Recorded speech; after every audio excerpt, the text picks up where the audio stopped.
I am now. Now I turned it on. Is that better? Okay, is that better?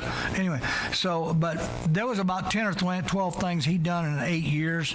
I mean, major deals that was against to destroy Christianity. And, of course, his policies are carrying through in Biden.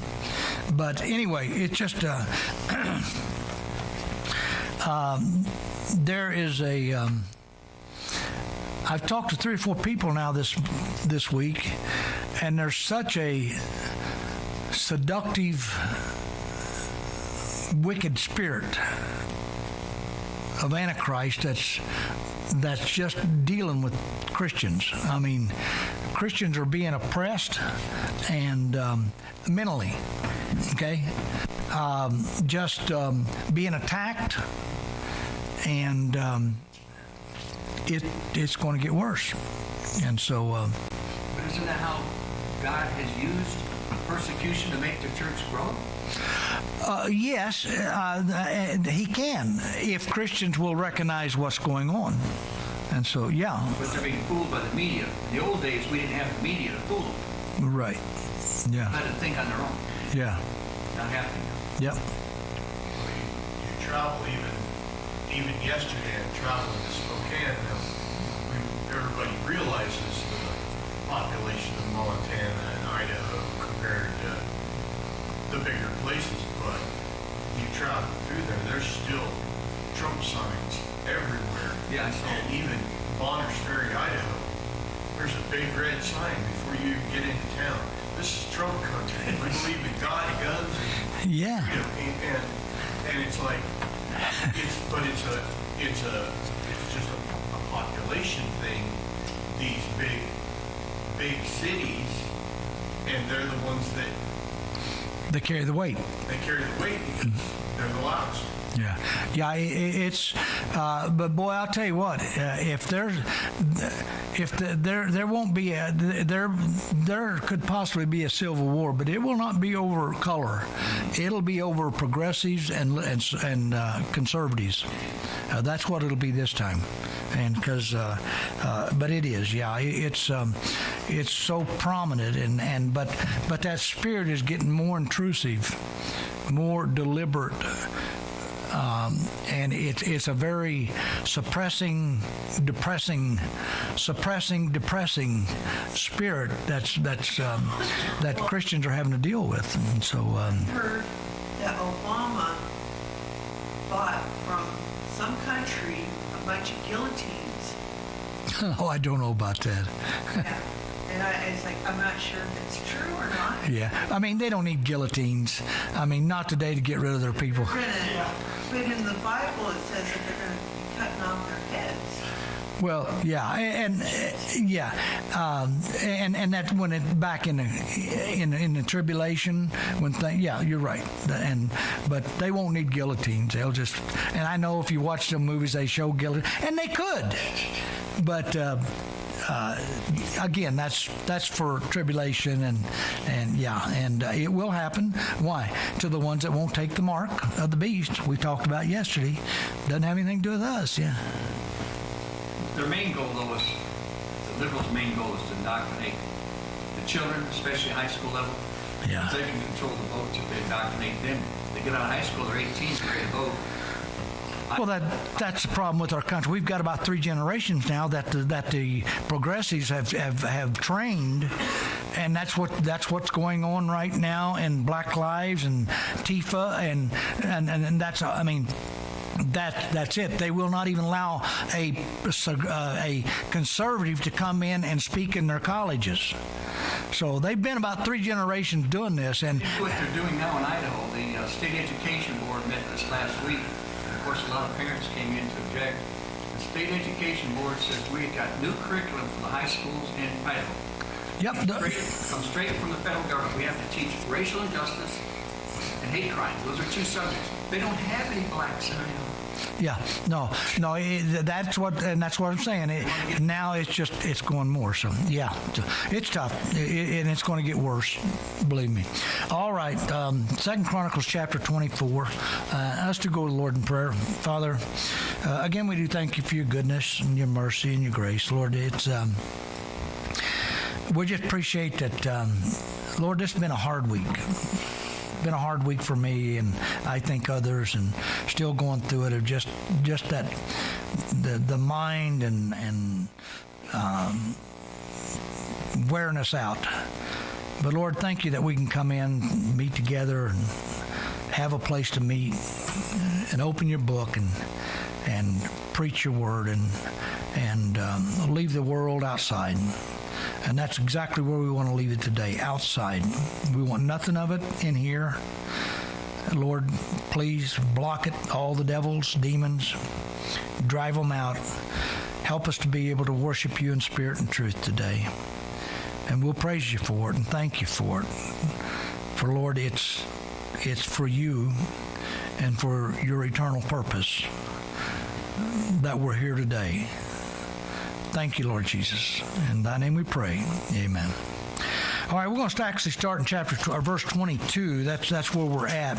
And remember, who we're dealing with is Joash and how he was raised by such a good guy, and then everything changed when his teacher died. He didn't have the character or whatever to stand on his own 2 feet. He was influenced by other people. And it got so bad that he even killed his Jehoiada's, that was his mentor, you might say, and his high priest, and that he killed his son, which was probably Joash's best friend. I mean, this is how things can happen, okay? But so look at verse 22. It says, "And it came to pass at the end of the year that the host of Syria came up against him." Now this is talking about look at verse 22. "Thus Joash the king remembered not the kindness which Jehoiada his father had done unto him, but slew his son." Now he's calling him his father, but he really wasn't. He guided him and led him, but slew his son. And when he died, he said, "The Lord look upon it and require it." So. Look what Zacharias said. "Lord, I want you to take care of them." We thought Athaliah was a pretty wicked woman, and she was, by killing her grandchildren. But here Joash has killed his best friend. Hold your place and look at Proverbs 27. Proverbs 27. And what kind of training? I mean, the simple fact of it is, Paul says, "For when I was a child, I thought as a child, and I did all them things as a child, but when I became a man, I put away those things." Well, Joash didn't do that. But Proverbs 27, look at verse 6.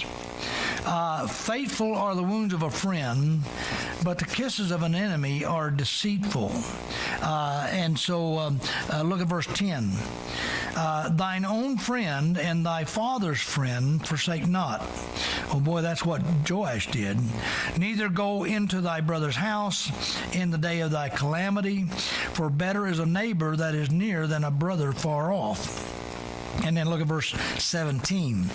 "Iron sharpeneth iron, so a man sharpeneth the countenance of his friends." So we can see, Henry Ford said, "My best friend is the one that brings out the best in me." Well, people get that. Now, is that the type of best friend that we have?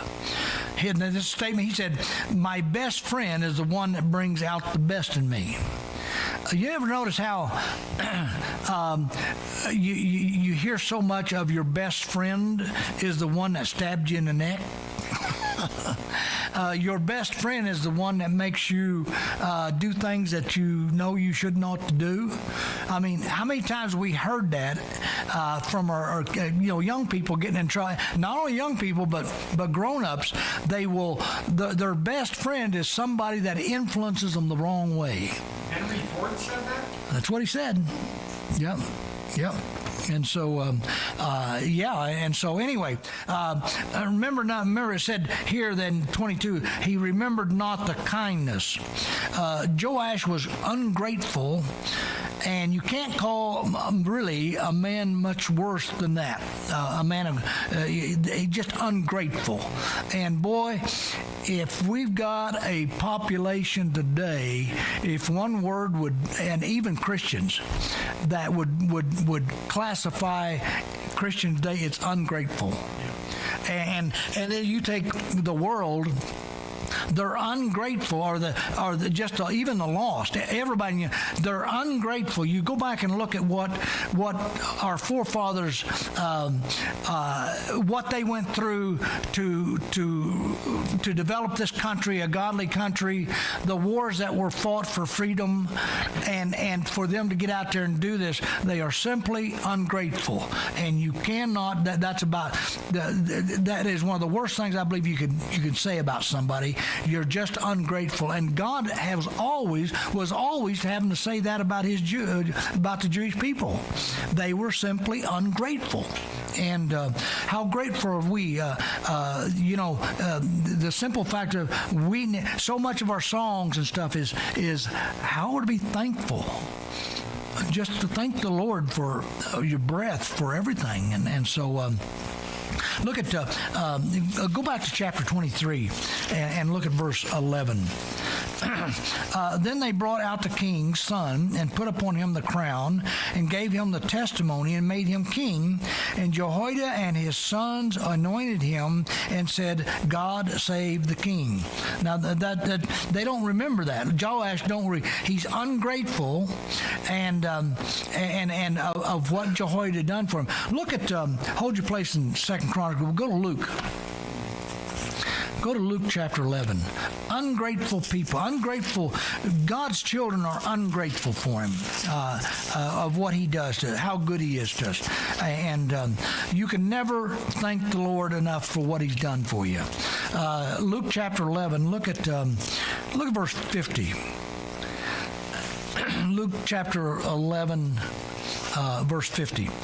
That the blood of all the prophets which was shed from the foundation of the world may be required of this generation, from the blood of Abel unto the blood of Zacharias, which perisheth between the altars. Now, there's a couple things here. People are always saying that, and Cynthia and I were talking about this yesterday morning.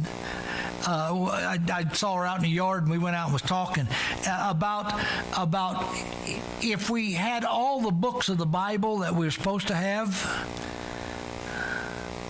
Let me tell you, God lays out from book to book that he's got Now notice this. Christ puts his authority on all these books of the Bible. From the blood of Abel, where's that? Genesis. To the blood of Zacharias, which perished between the altar. That takes care of most of the Old Testament. There's not supposed to be another book. Okay? And which perished between the altar and the temple. Verily I say unto you, it shall be required of this generation. But woe unto you lawyers, for you have taken away. Now this is something what's going on then. For you have taken away the key of knowledge. Ye entered not in yourselves, and them that were entering in you hindered. Boy, if that isn't happening today, by other religious leaders and everything, that's a wild statement. Abel's blood cried out from the earth, and so did Zachariah's blood cry out. Let me show you something against evolution. And again, now look at verse. Abel was a man from the foundation of the world, right? Not 60 billion years ago. I mean, we got to look at that. I mean, we can trace back to Abel's blood. We can count the years and the days. Right. And God says that was from the foundation of the world. Not 50 million years ago, some slime, a big electrical storm, and some slime crawled out of the pit. No, it didn't happen that way. Verse 51, from the blood of Abel unto the blood of Zacharias. Why was Zacharias the last? Because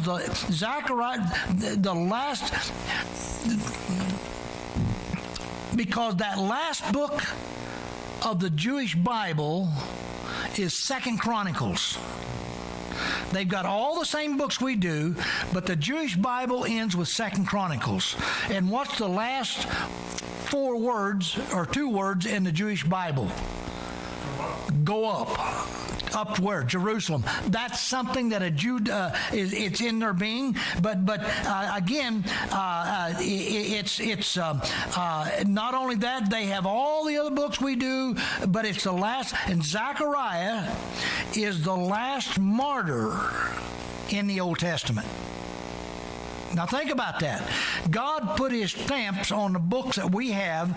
It disproves evolution.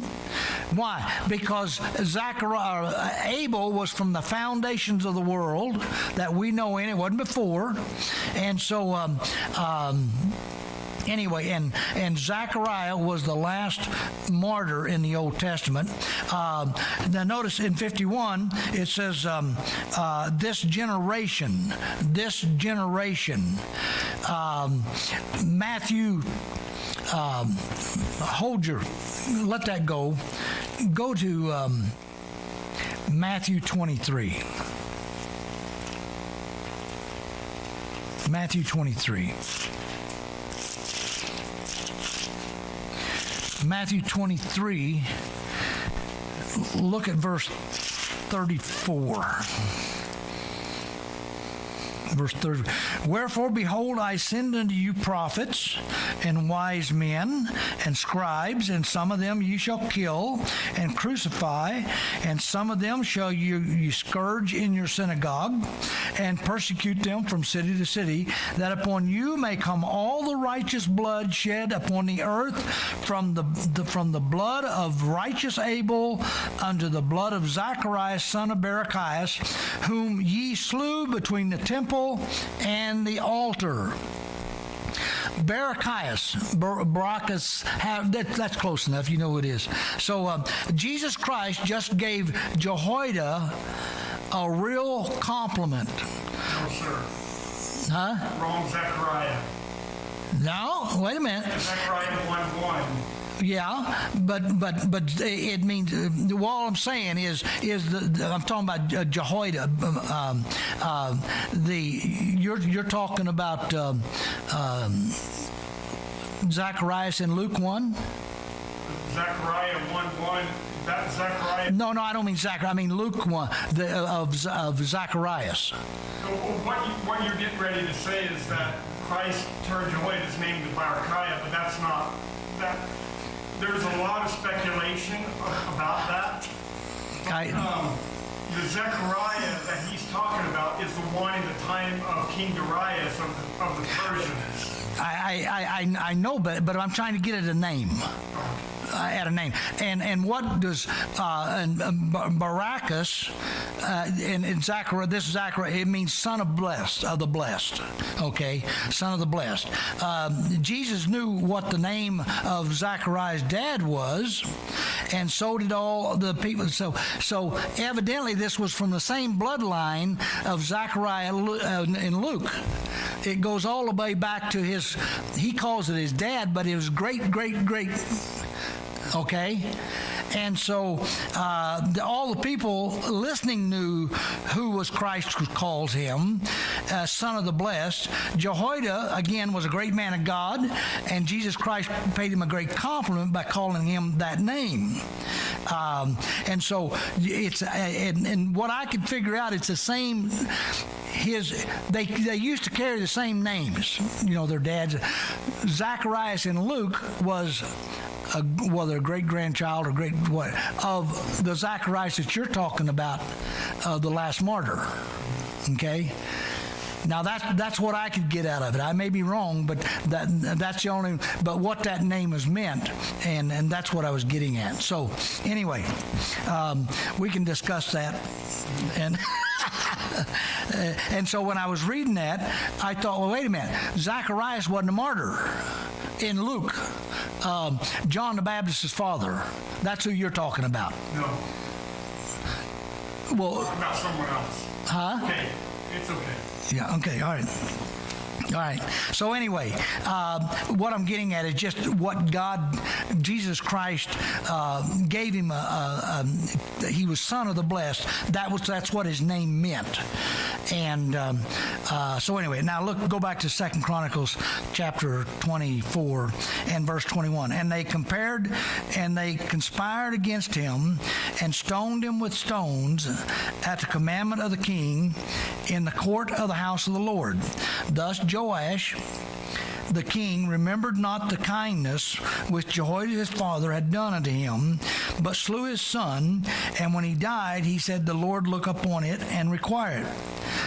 Verse 23, and it came to pass at the end of the year that the host of Syria came up against him, and they came to Judah and Jerusalem and destroyed all the princes of the people from among the people, and sent all the spoil of them unto the king of Damascus. For the army of the Syrians came with a small company of men, and the Lord delivered a very great host into their hand, because they had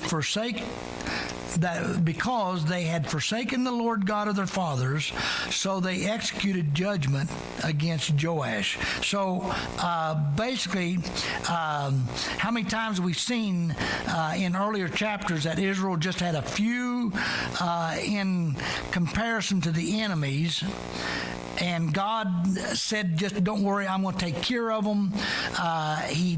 Because he's the one that's battling, taking care of the fight for them.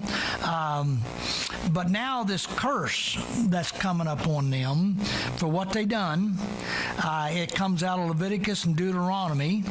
It's really coming to pass. Deuteronomy 32:30 says, how shall one chase 1,000 and two put 10,000 to flight, except the rock had sold them and the Lord had shut them up. So we see that's what happened.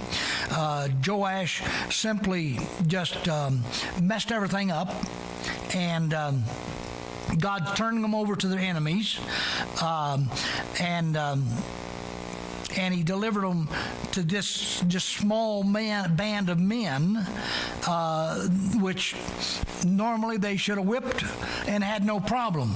But it was the sins of Joash that caused all this. And so then look at verse 24 again. For the army of the Syrians came with a small company of men, and the Lord delivered a very great host into their hand. So normally it's the Jews, when they're doing right, will put 1,000, but look at the difference here. And it's just the opposite. So they executed judgment against Joash. And verse 25, and when they were departed from him, for they left him in great disease, his own servants conspired against him for the blood of the sons of Jehoiada the priest, and slew him on his bed, and he died. And they buried him in the city of David, but they buried him not in the sepulchre of the kings. So Joash gets wounded, or something happens to him, and his servants kill him. Now notice it says the sons. Not only did Joash kill Zechariah, Jehoiada's son, but he killed all of his sons instead of just one. And so then verse 26, and these are they that conspired against him, Zabad, the son of Shimeath, an Ammonitess, and Jehoshaphat, the son of Shimerith of the Moabs. So both of these were sons of women that were of mixed marriages to the wrong people. Look at chapter 25, look at verse 3. Now it came to pass when the kingdom was established to him that he slew his servants that had killed the son of his father. So we see Amasa, when he takes over, he goes back and kills them. He killed the two servants of his that killed Joash, the king. Well, why did he do that? Joash was a wicked king. But you just don't mess with God's anointed. Let God take care of it. Don't get involved with it. And we saw David's life. He was an example of that with Saul. Go back to 2 Kings and look at this same story. 2 Kings chapter 12.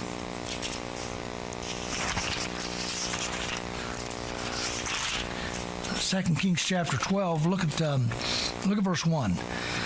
In the 7th year of Jehu, Joash began to reign, and 40 years he reigned in Jerusalem, and his mother's name was Ziba of Beersheba. When Joash started out, God was willing to connect his name with his, that G-E-H, okay? In Joash, what that J-E-H means is the fire of the Lord. It's the fire of the Lord. But now God is so angry with him that he takes his name off and calls him Joash, which just means fire. Okay, look at verse 2. And Joash did that which was right. Jehoash did that which was right in the sight of the Lord all his days, whereunto Jehoiada the priest instructed him. But the high places were not taken away. The people still sacrificed and burnt incense in the high places. Verse 6.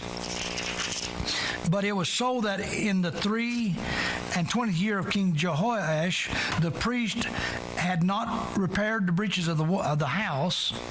Verse 7, then King Jehoash called for Jehoiada the priest and the other priest, and said unto them, why repair ye not the breaches of the house? Now therefore receive no more money of your acquaintances, but deliver it for the breaches of the house. And verse 8, and the priest consented to receiving no more money of the people, neither to repair the breaches of the house. Look at verse 17.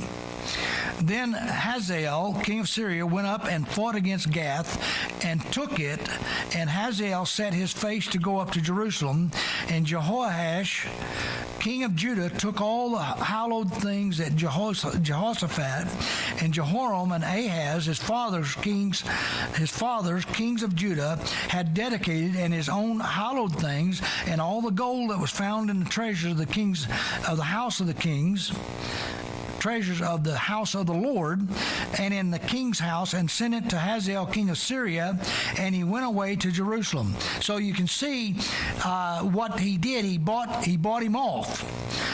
It didn't say that. You didn't see that in Chronicles, but here you see it. Okay, Joash gets wounded again or something, and he strips the temple of God of all its silver and gold, and bribes the king of Syria not to come against him. And then look at verse 19 of 2 Kings. And the rest of the acts of Joash, now look at there. All of a sudden it went from Jehoash to Joash. Why? God says, I am so angry with you. I don't want my name connected. It's no longer the fire of the Lord. It just means, Joash just means fire. And he says, and the rest of the acts of Joash and all that he did, are they not written in the book of Chronicles of the kings of Judah? And that's what we're reading over in Chronicles. So, again, God is so mad at him, he let him go to hell, it looks like, but not till he removes his name from being part of his name. And now that's God being angry. And in verse 27, now concerning his sons, Joash, it's no longer Jehoash. Now concerning his sons and the greatness of the burdens laid upon him and the repairing of the house of God, behold, they are written in the story of the books of the kings. We read that. and Amaziah's son reigned in his stead. But see, God put things in people's names, and Christ even gave his blessings on things. But then what he done, God just got mad and took his. He's no longer, it's just Joash. It's not the fire of the Lord. It's just, his name is fire. And because why? What did he do? He killed his, well, it was like his father's, it was like killing his own brothers and sisters almost from Jehoiada. So anyway, that's what's going on there. So pretty, yeah. They were practicing biological warfare all the way back in this time. Even if it says in verse 25, for they left him in great diseases. Yeah, well, yeah. Yeah, something. It was probably leprosy and stuff like that back then, but that was... Yeah, biological warfare, yeah. It's, yeah, anyway. So,